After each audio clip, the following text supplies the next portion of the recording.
So anyway, we got that done. Then he passed a budget that was just horrendous. You know, that budget was going to, the Doobie-Douglas team wanted to shift the entire cost of the teacher's retirement obligation, a retirement fund, back to the local property tax base, not just last year, but for every year going forward. That was $70 million a year on your property taxes.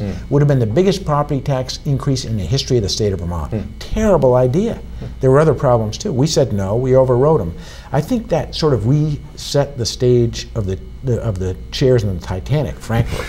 Because, you know, all of a sudden the governor goes, wow, I can't just do whatever I want. Announces retirement that summer. I think he decided it was time to go, but I think the second part is that when we did the budget this year, he understood that it wasn't either his way or the highway, that we had to work together to get it done, and we did, and that's a much better way to do things. But we had to take the drastic action to get to the point where it was going to be a 50-50 engagement. Sure. Now the Vermont Yankee vote, which was the last winter we just had, nice thing about that, and I'd love to see more of that kind of, you know, it's how there's C-SPAN in Washington, to actually see it. A number of websites live streamed the proceedings, so we could actually see what was going on there. And so to help clarify, your role as Senate President Pro Tem is almost like the majority leader in the Senate? Yeah, or the Speaker of the House. I mean, it's your job to decide what moves when, how, and if it moves at all. You know, you're kind of like the coach and the director. Sure. And that's another example. You know, I mean, I get tough things done. That's why I'm running for governor. And people often say about Pete Shumlin, well, you know, he's a politician. You know, he kicks barn doors down to get things done. It's a dirty word.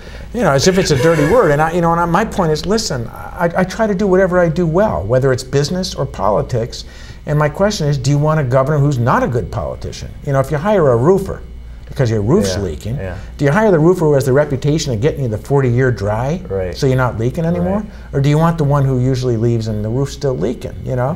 When you drop your kid off, as we've all done as parents, you know, the first day of school, do you want the teacher who has a reputation of teaching the kid how to read, or the one that maybe doesn't get him there? An anti-teacher. So the point is, on Vermont Yankee, listen, we have this company, Energy Louisiana, who can't tell the truth, who's leaking tritium, cobalt, cesium, and other nuclear substances into the ground in Vermont, who refuses to fill up the decommissioning fund because they claim that they can't afford to, so we're going to be stuck paying to take the thing away after they promised to do it.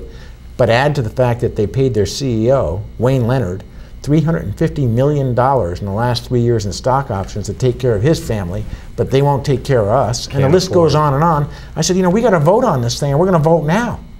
Well, you got to remember, the governor, Entergy, had all been saying Pete Shumlin should hold a vote. Why won't he hold a vote? Then these mysterious. They were picking this year. They were picking. They wanted just vote. I mean, governor is quoted in July Rutland Herald saying Pete Shumlin has a responsibility to vote on that plant. Vermont needs to know its energy future. Well, he was right. So we voted. Well, all of a sudden, when they figured out I had 26 no votes and 4 yes, they didn't want to vote anymore. That was all of a sudden slimy politics, you know? So the point is, we need a governor who's going to get tough things done. I think we made the right judgment on Yankee. Now we have an extraordinary opportunity to move renewable energy, create jobs, and make Vermont a leader in the race to get off our addiction to oil. And if we don't do that, our planet will be unlivable. So it's both an economic and a moral imperative. Now, in that, also getting an opportunity to watch those live streams of the proceedings there, Brian Doobie has a role. I mean, he was there, he said stuff, did stuff, but to clarify the lieutenant governor's role in, he has some, there's some more than ceremonial role there, or help me understand that. The lieutenant governor presides over the Senate. So they don't get to vote unless it's a tie. And you know, truthfully, I've worked with Democratic lieutenant governors and Republican lieutenant governors, and obviously they have a bigger role when they're in the majority. If they're in the minority, they sort of preside. They don't have that much action. In that particular case, you know, Lieutenant Governor Doobie did all he could to try to derail the vote, because he wants to relicense Vermont Yankee. I've joked to him he'd want to relicense it if it was melting down, you know, because it's so far away. That's right. It's near Putney, right? It was my backyard. But the point is, you know, the Governor Douglas and Brian Doobie's energy policy for the last 8 years has been this simple, Michael. Let's always do what we've always done. because what we've always done is what we should always do. Right. That's their energy policy. We license the old nuclear, even if it's leaking tritium and cobalt, cesium into the ground. So what? It's far away from Vermont. It's almost in New Hampshire and Massachusetts. Cut another deal with Hydro-Quebec and let's go home. And what they don't get is that, first of all, the nuclear is tired and it needs to be retired. But the second part is that I am convinced that if you look forward to where we're going in energy policy, we're going to be having, Vermont and the rest of the country is going to be moving to renewable, community-based, much smaller generated power. Decentralized. That's where right, we're going, decentralized power. Right. That's where we're going, that's where the job opportunities are, that's where the direction is. And when I was a kid growing up in Windham County, my parents were moving from the farmhouse to a tighter house that didn't leak quite as badly. Mm-hmm. And I remember they were putting in a heating system, and everyone said, oh gosh, they're building that nuclear power plant. Go electric. It's going to be too cheap to meter. Well, that didn't work out. That didn't work out that well.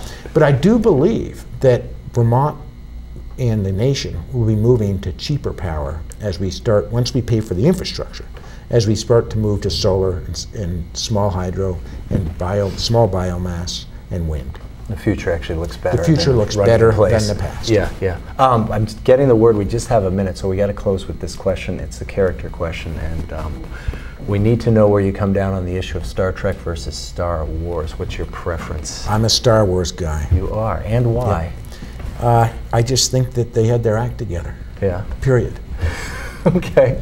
Okay. Any favorite episodes or characters or any? Anything close to your heart there? When I go, I'm a guy that looks forward, and it's really true. I'm not just spinning you.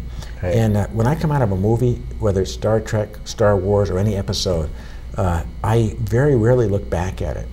So, I have friends who can recite every episode, and I'm thinking, what's Vermont's next energy policy? What are we going to do about healthcare? Or if I'm in my business, what are we going to do to make a buck next week? Right. So I don't spend much time looking back. Okay. So you don't have I'm an old figurines at home and no, I never did the figurines. Helmets and stuff. Okay. I was counting money, and I'll be as good as governor with the taxpayers' money as I've been with my own. I'm fiscally conservative and very tight. All righty. We'll close it right there. That was very enlightening and a lot of fun to well, it's great to be get here. Caught up and get some perspective on the last couple of years and the next, 7 weeks? Are we counting weeks? 7 weeks to the primary. We need your help. Yeah. Get out and vote. ShumlinForGovernor.com. We need your help. All right, and there's the website right there. Good night, everyone. VT Blogosphere TV signing off.